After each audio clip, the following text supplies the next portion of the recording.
Hey everybody, it's Mike Frieder here with On-Call Compliance Solutions, and I'm back. I bet you never thought I'd be back, right? And I'm here with a compliance tip of the week, because that's all I really bring you, even when we shoot these daily, or hourly, or monthly.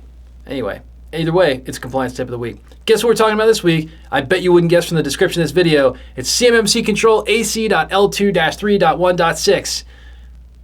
I know, it was pretty easy to guess. It's right there in that description there. Anyway, use non-privileged accounts or roles when accessing non-security functions.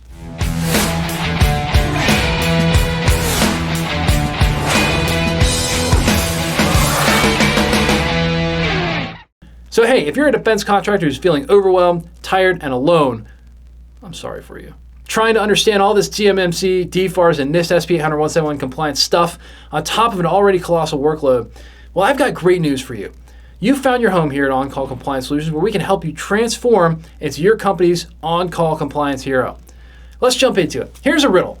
If a bad guy has a key to your house and you're not around, how would you know he was in there lurking around?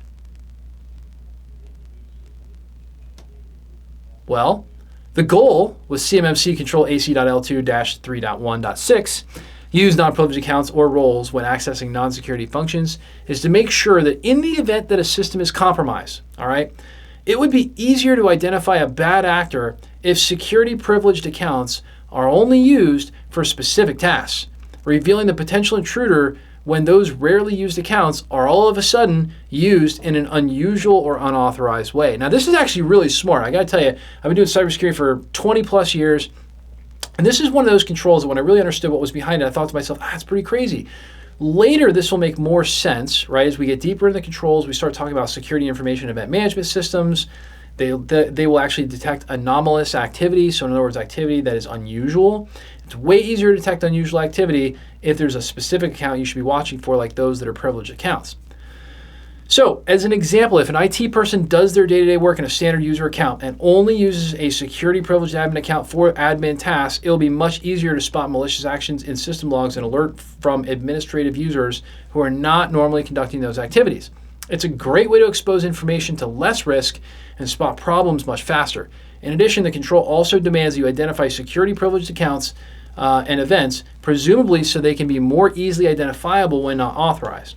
Now, there are 2 points that I would look for if I was assessing this, okay? Point number one, I would say, hey, determine if non-security functions are identified. Well, are they?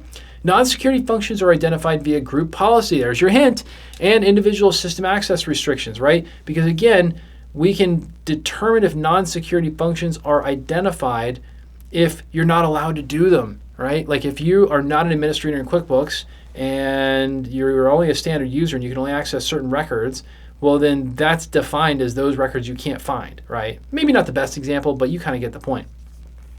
Now, the second point of assessment is determine if users are required to use non-privileged accounts or roles when accessing non-security functions. Hey, it's probably a test. They're probably going to want a demonstration. Hey, if you're a standard user, can you go install software? No, you get an access denied, hopefully.